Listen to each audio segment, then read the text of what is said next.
오늘 이 시간에는 환절기 각별히 더 조심해야 되는 뇌졸중에 대해서 자세히 알아보도록 하겠습니다. 방송 보시다 궁금하신 점은 언제나처럼 티벗으로 보내주시고요. 앞서 교수님께서 뇌졸중은 절대로 혼자 오지 않는다. 다양한 혈관병들을 몰고 다니는 우두머리다. 결정적인 한방이다. 이렇게 표현을 해주셨는데 네. 구체적으로 어떤 애들을 달고 다니는지 한번 짚어보겠습니다. 혈관병 무리들. 첫 번째, 당뇨병과 고지혈증을 몰고 다닌대요.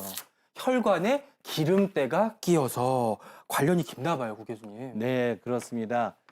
앞서 말씀해 주셨지만 사실 뇌졸중의 증상이 다양한 것처럼 뇌졸중의 원인도 굉장히 다양한데 그래도 크게 나눈다면은 뇌혈관의 문제와 심장에서 오는 뇌졸중이 두 가지로 나눌 수 있고요. 예. 뇌혈관의 문제의 가장 대표적인 것이 동맥경화인데 네. 동맥경화라는 거는 한마디로 얘기하면 혈관 안에 기름때가 끼는 건데 네. 가장 중요한 원인이 뭐 당뇨병, 콜레스테롤이 높은 것, 흡연, 고혈압 이런 것들을 들 수가 있겠죠.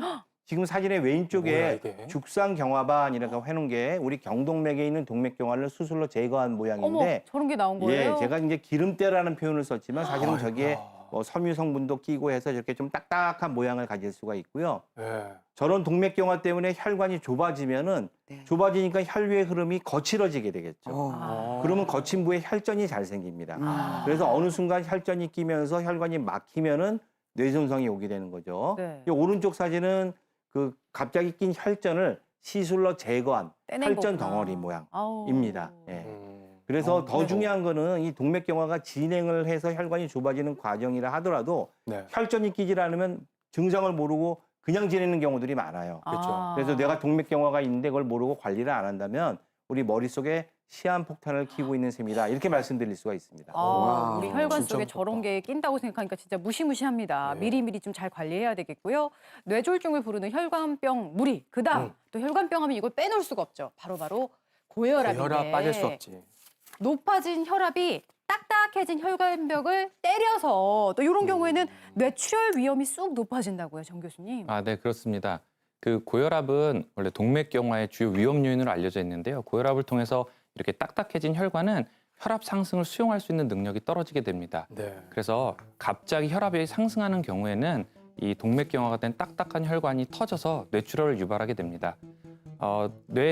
혈관의 특성상 이렇게 뇌출혈이 잘 유발되는 부위들이 있는데요. 네. 그런 뇌출혈들을 저희가 고혈압성 뇌출혈이라고 이야기합니다.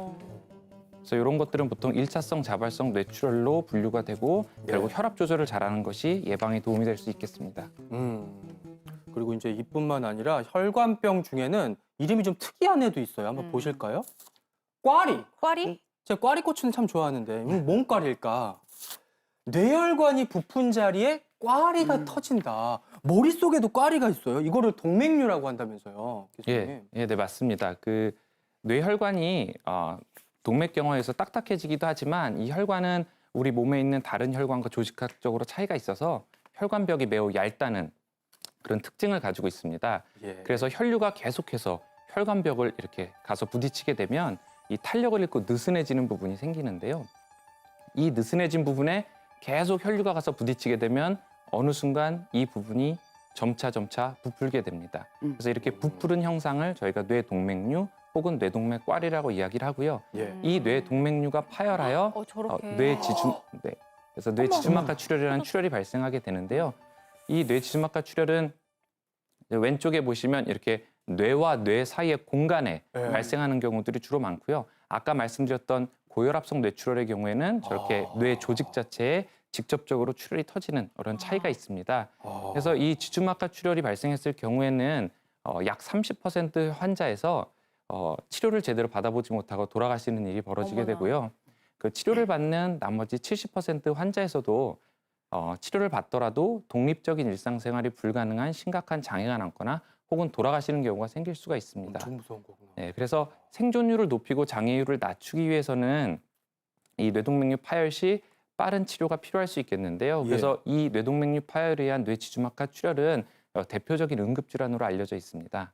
그렇군요. 사실 저희 어머님이 한 10여 년 전에 네. 뇌출혈이 오셔가지고 아이고야. 다행히 빨리 치료를 했어요. 네. 근데 아침에 엄마가 눈을 떴는데 입이 약간 돌아갔대요. 어머머머. 그래서 이제 가족들이 동생이 빨리 어머님을 병원에 모셔서 다행히 지금 많이 좋아지셨는데 다행이네요. 아직도 한쪽 손이 조금 이렇게 옛날처럼 편치가 그렇게 않으죠. 편치가 않고요. 네. 한쪽 다리가 약간은 조금 후유증이 저는 나죠. 편이세요. 네. 근데 지금 말씀 들어보니까 우리 머릿속에는 항상 이렇게 폭탄 하나를 갖고 다니는 셈이잖아요. 네, 네. 그럼 뇌동맥류에 있는 이런 분들은 지속적으로 추적 검사를 해야 되나요? 아, 교수님. 네.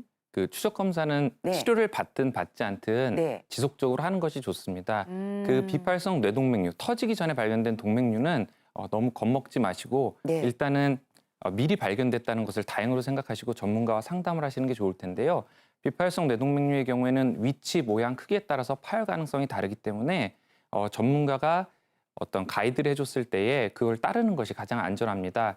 그래서 보통은 치료를 안 하는 경우에는 1년에 한 번씩 영상을 촬영해서 추적하는 경우가 있고요. 네. 치료를 하는 경우에는 여러 가지 방법들을 잘 설명 들으셔서 치료 받으시면 될 것 같고요.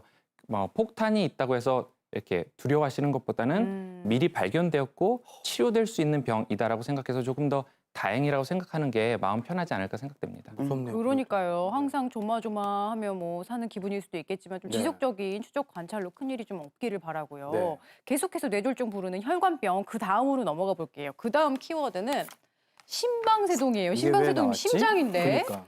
심장 떨림으로 인한 혈전이 뇌혈관을 막아서 아니 갑자기 또. 심장과 뇌는 거리가 먼데 심장이 뭐 원격 조종이라도 하나요? 이게 무슨 여기서 막 일인가요? 그래서 제가 이제 네. 직접 환자분들하고 대면해서 대화를 할 때 심장병 때문에 뇌졸중이 왔습니다. 그럼 굉장히 의아해하시는 분들이 이상하죠. 많아요. 그러니까요. 예. 근데 아까도 말씀드렸듯이 뇌경색의 원인 중에 60%는 혈관, 뇌혈관 문제, 네. 한 30%가 심장 문제입니다. 음. 예, 심장 문제 중에서도 이제 부정맥이 대부분을 차지하는데 부정맥이라는 게 맥박이 불규칙한 걸 다 통칭하는데 그 중에서도 지금 화면에 나오는 심방세동이라는 부정맥이 있으면은 네. 심장 안에 좌심방이라고 하는 방이 있거든요. 네. 거기에 혈전이 매우 잘 생겨요. 아. 근데 그 혈전이 가만히 있는 게 아니라 떨어져 나오면은 혈액 흐름을 따라서 우리 온몸 어디든지 갈 수가 있는데 돌아다니는구나. 뇌로 가는 혈류량이 상대적으로 많고 보시면 아. 아시겠지만 가장 먼저 가지치는 게 뇌로 가는 혈관이거든요. 그러네요. 그러니까 80%가 뇌로 갑니다. 수류탄이구나. 네, 그래서 뇌혈관을 막아서 뇌경색을 일으키는데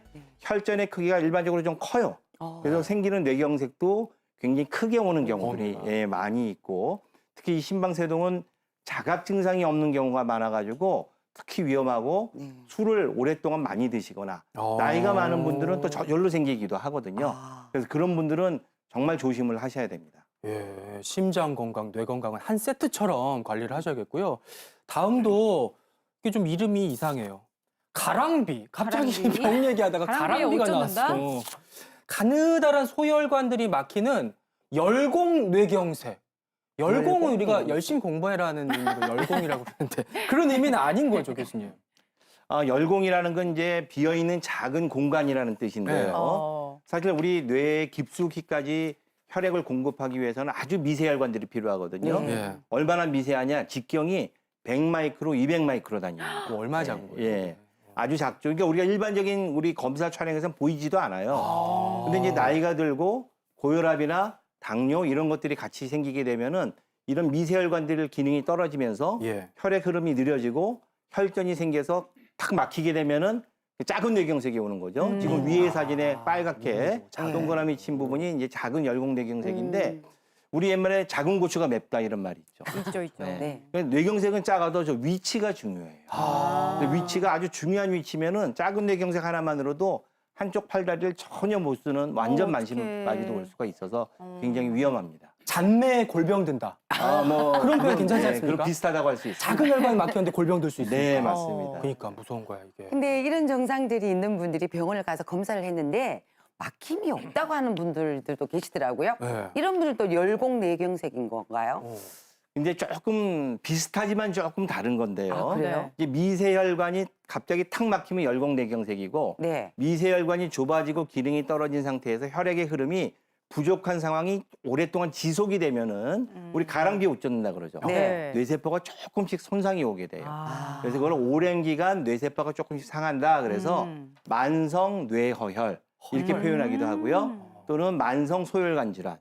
지금 사진을 보시면은 맨 왼쪽이 그런 허연 변화가 없는 정상 뇌이고요. 네. 맨 오른쪽이 만성 뇌허혈이 심해서 뇌 허옇게 변화가 많이 온다. 아. 가랑비도 옷이 젖다 보면 몸이 무거워질 수 있잖아요. 네. 마찬가지로 저게 오래 지속이 되면 뇌 기능이 떨어져서 치매 증상, 또 우리 운동 기능이 떨어져서 파킨슨 증상 비슷하게 나타날 수 있어서 네. 그런 것들을 혈관 문제로 나타나는 현상이다. 그래서 혈관성 파킨슨, 혈관성 치매 이렇게 부르기도 합니다. 네. 근데 꼭 말씀드리고 싶은 이야기는 나이가 드시면 그런 변화는 누구나 조금씩 나와요. 아. 그래서 나이가 뭐 65세, 70세, 80세에 대해서 찍으시면은 하얀 점들이 조금씩 보이거든요. 네, 네. 그게 바로 가운데 사진.